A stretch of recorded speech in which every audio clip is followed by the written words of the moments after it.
Hello दोस्त, जैसा कि मैंने पहले बात किया था कि आपका एनटीपीसी सीबीटी 2 कम्प्रीहेंशन में बहुत सारे प्रश्न आते हैं और कम से कम 3 प्रश्न तो आता ही है एक सेट में, नहीं तो 5 से 6 8 7 प्रश्न आते हैं। और सबसे बड़ी डिफ़िकल्टी इस प्रश्न का ये है कि वेरी वेरी इंपॉर्टेंट क्वेश्चन किस लिए बोलते हैं कि एक प्रश्न आपका गलत हो गया तो पूरा प्रश्न ही गलत हो जाएगा, क्योंकि एक दूसरे से रिलेशन होता है सारे प्रश्न का। यानी आप सीरीज या सीक्वेंस को नहीं समझेंगे तो आपका प्रश्न गलत होने की संभावना है। तो इसमें क्या क्या टॉपिक आता है, क्या क्या इसका कंसेप्ट है, मैं 2 तरीके से पढ़ाऊँगा। और तीसरा, इसकी मेन आपकी क्या हमें फोकस करना चाहिए, की पॉइंट क्या है। तो यहाँ पे लाइन और पंक्ति वाले 3 प्रश्न लिए हुए हैं जो एनटीपीसी 2016 में आए हुए थे। 2015 की वैकेंसी थी, 16 में आया हुआ था। वो सीटिंग अरेंजमेंट से प्रश्न लिए हैं। प्रश्न आसान होते हैं, कंसेप्ट डिफिकल्ट होता है। बस कंसेप्ट को हम अगर सही से ट्रैक कर पाएँ तो पूरी एग्जाम कर पाएंगे।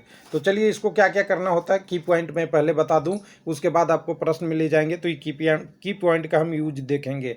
तो सबसे पहले आपको की पॉइंट में क्या करना है ना, आपको टॉपिक पहचानना होता है। आपको टॉपिक पहले से पता रहेगा तो आपका कंसेप्ट बनाना इजी हो जाएगा और ये प्रश्न को भी आप इजी से कर पाएंगे। तो देखिए, पहले टॉपिक में मैं अगर बता दूं कि पहला टॉपिक क्या क्या आता है, इससे प्रश्न वो जानना जरूरी है। तो टॉपिक ये है, सीटिंग अरेंजमेंट का आता है, राउंड टेबल का आता है, गेम से रिलेटेड आता है कि ये गेम खेलते हैं, फैमिली रिलेशन से आता है, प्रोफेशनल से कोई डॉक्टर है, कोई इंजीनियर है, कोई स्टूडेंट है, ऐसे करके क्वेश्चन आते हैं। ज्योमेट्रिकल शेप से आता है, जिसमें आपको एक अलग अलग शेपों को मिलाकर एक कॉम्बिनेशन बनाया जाता है, उससे प्रश्न आता है। बार चार्ट से आता है, pie chart, graph, standing in straight line, सीधी लाइनों में खड़ा हुआ, सीधी में लाइनों में खड़ा हुआ, उल्टे डायरेक्शन में चेहरे किए हुए, अपोजिट फेस किए हुए, ऐसे ऐसे करके बहुत सारे। यानी मैं कह दूं कि जितने भी रीजनिंग आता है उसका कंप्रीहेंशन बना दिया जाता है। मोटा मोटी कहें, छोटे शुरुआती के टॉपिक छोड़ के सभी टॉपिक को इसमें कंसेप्ट ले लिया जाता है। अगर ये प्रश्न आप कर पाए तो आपका कम से 3 नंबर 4 नंबर आपके ऊपर रहेंगे और इसी से सिलेक्शन होता है एनटीपीसी सीबीटी 2 का। बाकी सारे टॉपिक इंपॉर्टेंट है, लेकिन एक साथ 3 से 4 प्रश्न देते हैं एक टॉपिक। तो चलिए, इस टॉपिक को हम थोड़ा सा और डिटेल में बढ़ेंगे। तो हमें क्या करना पड़ेगा की पॉइंट में, दूसरे नंबर में आपको पूरी सीक्वेंस को जानना है। 1 मिनट में इसको कर दूं यहाँ पे। तो इसमें आपके पूरी सीक्वेंस को जानना है। कुछ लोग क्या करते हैं, सीक्वेंस को समझे पिए, अगर कोई एक आध प्रश्न आसान हो गया तो कर लिए, तो उनके अगले प्रश्न में गलती होने की संभावना बढ़ जाती है। और तीसरा, सीरीज कभी आधा नहीं छोड़ना है आपको। अगर आधा सीरीज छोड़ दिए तो पूरी प्रश्न का आपका कंसेप्ट क्लियर हो नहीं होगा और आपका आंसर गलत होने की संभावनाएं बढ़ जाएगी। तो इसलिए सीक्वेंस को आपको पूरी करनी है जो पूछा जा रहा है प्रश्न में। तो चलिए, इस प्रश्न को देखने के लिए पहले एग्जाम्पल में चलेंगे। और कुछ लोग चैनल पे नए होंगे तो मैं बता दूं कि हमारा रीजनिंग का चैनल में प्ले लिस्ट है। हालांकि हर टॉपिक का प्ले लिस्ट हमने बना रखा है। तो इसमें 28 से 29 वीडियो हो गए हैं, यहाँ पे आपको डिटेल मिल जाएगा। तो रेलवे लाइव चैनल पे आप जाके प्ले लिस्ट में आप सर्च सकते हैं इस टॉपिक को। लेकिन हम सबसे पहले हम चलेंगे, चलिए, प्ले लिस्ट देखना आपकी ज़रूरी नहीं है, आप अगर अपने सुविधा अनुसार से देखेंगे। तो देखिए, 2016 का मैं प्रश्न लेके आया हूँ। प्रश्न में हमें क्या क्या की पॉइंट करना था वो हमने आपको बता रखा था। पहला की पॉइंट इसमें क्या है, देखिए, सबसे पहला हमारा टॉपिक सिलेक्शन था। तो देखिए, कुछ लड़के और कुछ लड़कियां एक पंक्ति में खड़े हैं। तो हमें टॉपिक पता चल गया कि ये लाइन और पंक्ति की सवाल है, या कह सकते हैं सीटिंग अरेंजमेंट में भी ले लेते हैं इससे कई बार, लेकिन यहाँ पे खड़े हैं इसलिए हम कहेंगे पंक्ति में है। अब यहाँ पे ध्यान देने वाली बात है, दूसरा की पॉइंट यहाँ पे क्या है, कितने लोग हैं। आपसे पूछा जाएगा ना कि कितने लोग हैं, तो आप क्या बोलिएगा, 35 लोग का है। की पॉइंट कितने हैं, 35 है। लेकिन 35 कौन कौन है, तो 35 में बताइएगा आपकी लड़के भी हैं लड़कियां भी है, पता नहीं है, यही हमारा मालूम करना हमारा प्रश्न का आंसर है। अब कह रहा है कि अब इसका कंसेप्ट क्या है, सीक्वेंस क्या है। तो सीक्वेंस यहाँ दिया हुआ है, पहली लाइन में एक लड़का, उसके बाद फिर 2 लड़के, पहली लाइन में एक लड़की, फिर एक लड़का, फिर दूसरी बार में एक लड़की, फिर 2 लड़के, फिर तीसरी बार में ऐसे ऐसे ही बढ़ते जाएगा। तो सीक्वेंस क्या आपका रीजनिंग का कह रहा है, रीजनिंग का सीक्वेंस ये है कि आपका एक के बाद एक सीक्वेंस बढ़ते जा रहा है, यानी एक के बाद एक एडिशन हो रहा है। किसका, बॉय का, गर्ल का कोई एडिशन नहीं हो रहा है। अब इसको कैसे कर सकते हैं, 2 कंसेप्ट हम कर सकते हैं। पहला तो एक हम पूरी सीरीज बना लें, ध्यान दीजिएगा, पहला कंसेप्ट है कि हम पूरी एक सीरीज बना लें, और दूसरी एक सब है कि शॉर्टकट हम कर सकते हैं, मैथमेटिक्स फार्मूला लगा लें, मैथमेटिक्स कैलकुलेशन कर दे, जोड़ घटाव कर ले, तो दोनों चीज़ कर सकते हैं। तो पहले दोनों का एक एक मैं करके बताता हूँ।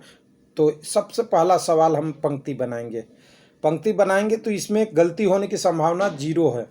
तो पंक्ति क्या बनाइएगा, देखिए कह रहा है कि पहले एक लड़की है, गर्ल हम लिख रहे हैं, उसके बाद एक बॉय है, ये सीक्वेंस है। अगली बार में क्या होगा, एक गर्ल बनेगा, फिर बॉय बनेगा 2, फिर गर्ल बॉय बॉय बॉय 3 हो जाएंगे, यही सीक्वेंस बढ़ेगा। अगली सीक्वेंस करता है गर्ल बॉय बॉय बॉय 4 हो जाएंगे। उसके बाद अगली सीक्वेंस में क्या होगा, गर्ल 5 हो जाएंगे, यहाँ से ध्यान देना है। अगली में क्या होगा, 1 मिनट 1 मिनट लिख लूँ, हाँ। उसके बाद अगली में क्या होगा, 6 हो जाएंगे। ये कब तक चलेगा, जब तक 35 नहीं हो जाए। तो हम 35 तक पहुंच गए होंगे, अभी देख लेते हैं एक बार। हमारा सीक्वेंस यही है 6। अब इस सीक्वेंस में देखिएगा, एक चीज़ आपको एक न्यूमेरिकल हो रहा है जो हमारा किसका बताएगा, दूसरे प्रश्न का जन्म यहीं से हम ले लेते हैं कि दूसरे तरीके से कैसे इसको हल करेंगे। देखिए पहले में देखिए एक बॉय एक गर्ल 2, दूसरे में 3, तीसरे में 4, चौथे में 5, पाँचवें में 6, सातवें में 7 और आठवें में 8। सीक्वेंस क्या है, ध्यान से देखिएगा, 2 3 4 जोड़ 5 जोड़ 6 जोड़ 7 जोड़ 8, जोड़िए तो 8 7 15, 15 6 21, 21 5 26, 26 4 30 और 5 35। आ गया हमारा प्रश्न का आंसर। अब जिससे आपको क्वेश्चन करना है कर लीजिए, कितनी भी प्रश्न पूछ ले, इससे 100 प्रश्न पूछ ले, हम 10 मिनट क्या 8 मिनट के अंदर कर लेंगे, क्योंकि हमने क्या किया, टॉपिक को समझा, सीक्वेंस को समझा और उसकी सीरीज एक बना ली है। अब कुछ भी प्रश्न पूछेगा मुझे पता है। पहला प्रश्न में पूछ रहा है 21 से 30 के बीच में कितनी लड़कियां हैं, 21 से 30 के बीच में। तो देखिए 21 तक में हमें देखिए शुरू से हम देखेंगे तो 3 2 5, 5 4 9, 9 5, यहाँ पे 14 और 6 20। इतनी में तो कोई आपको नहीं पूछ रहा है। 7वें 8वें में पूछ रहा है, 7वें 8वें में क्या है आपका, 2 ही सीरीज बनता है, यानी 2 सीरीज में एक गर्ल बाकी बॉय हैं, एक गर्ल और बाकी बॉय हैं, तो कितनी लड़कियां होगी। अगर लड़कियां की बात करेगा तो 2 ही हो सकती है मैक्सिमम 2 सीरीज में। तो प्रश्न करने में कितना टाइम लगेगा, सेकंड में आप करेंगे।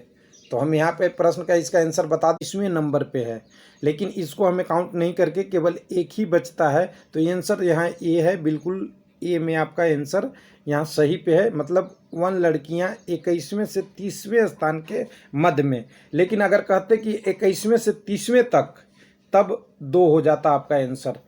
उसके बाद अगले प्रश्न में चलते हैं। अगला प्रश्न क्या कहता है, एकदम आराम से आप कर लीजिएगा इस प्रश्न को। कुल कितनी लड़कियां हैं, तो हमने क्या सीक्वेंस बनाया था, देखिए 1 2 3 4 5 6 सीक्वेंस है।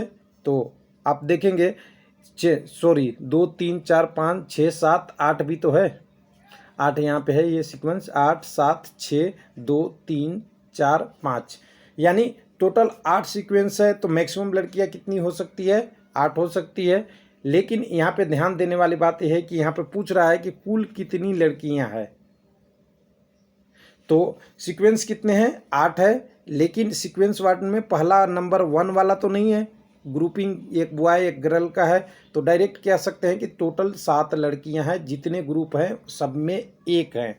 तो यानी 2 नंबर में 1, 3 नंबर में 1, 4 नंबर में 1, 5 में 1, 6 में 1, 7 में 1, 8 में 1, यानी टोटल अगर लड़कियों के पूछता तो 7 होगा टोटल के टोटल। अगर बॉय पूछता तो कितना हो जाता, अगर यही प्रश्न अगर एक और पूछ दे कि बॉय कितना है, तो आप क्या जाते 35 लगाते डायरेक्ट। आपने एक आंसर लिखना था, कुछ नहीं करना था, 35 में से 7 घटा देना था, टोटल 28 बॉय हो जाते। तो एक प्रश्न और हो जाता है इसी तरह से। और जितने भी आते, आपने सीक्वेंस बना रखा है, टॉपिक सेलेक्ट कर रखा है, या आपने कंप्लीट सीरीज बना रखा है, तो आपका आंसर मिल गया था। अगला प्रश्न कर रहा है, इसी में देखिए 1 मिनट और को मैं कर दूँ, एक ही प्रश्न और है। इसको अगर कैसे करना होता, बोलता 5वें से 17वें के स्थान पे, यहाँ से देखिएगा 5वें से 17वें के स्थान मध्य कितने लड़के हैं। 5वें से 17वें तक। तो इस सीरीज नीचे वाला से भी लेंगे तभी आ जाएगा, ऊपर वाला से लेंगे तभी आ जाएगा। तो मैं इसी सीरीज को इसलिए कर लेता हूँ।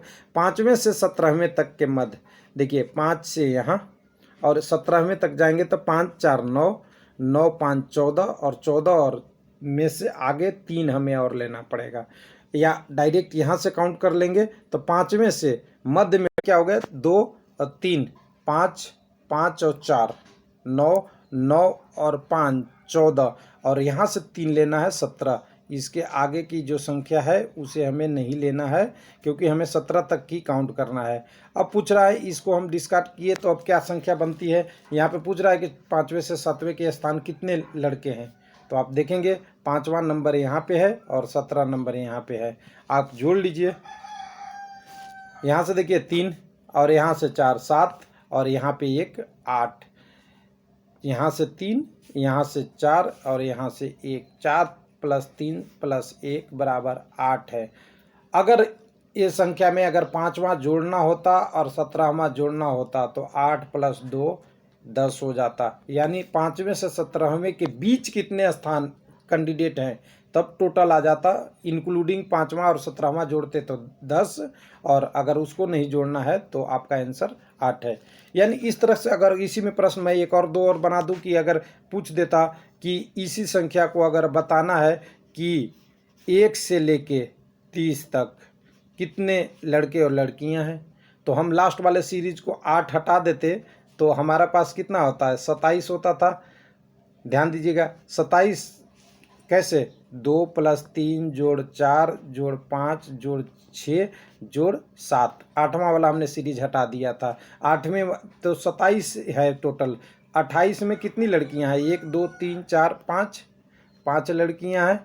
लेकिन उसके बाद अगर 8वां सीरीज में आएगी तो एक लड़की भी आ जाएगी 28वें नंबर पे और 2 और आ जाते लड़के, तो 2 ये पूरा सीरीज इस तरह से कंप्लीट कर सकते थे 2 और को जोड़ के। यानी पूरे 30 तक अगर लड़कियों की संख्या जोड़ना होता तो हम सीधा कह देते कि लड़कियां की संख्या 30 तक भी जोड़ेंगे तो 8 ही होगा। लेकिन अगर लड़कों की संख्या होगी तो लड़के की संख्या लास्ट से 5 कम हो जाते, तो लड़के की संख्या पहले 27 थी, यानी 1 मिनट 27 थी, तो अब 5 और कम हो गए तो 22 हो जाता। इस तरह से कितने भी प्रश्न बना सकते हैं इस प्रश्न में। तो यहाँ पे देखिए इसका कंसेप्ट एक ही है कि आपको दोनों चीज़ को पकड़ के रखना है। आपकी सीक्वेंस कंप्रीहेंशन का नहीं टूटनी चाहिए, आपकी टॉपिक नहीं होना चाहिए, और एक प्रश्न का सीक्वेंस अगर टूटा तो सारे प्रश्न गलत होने की संभावना है। थैंक यू, धन्यवाद।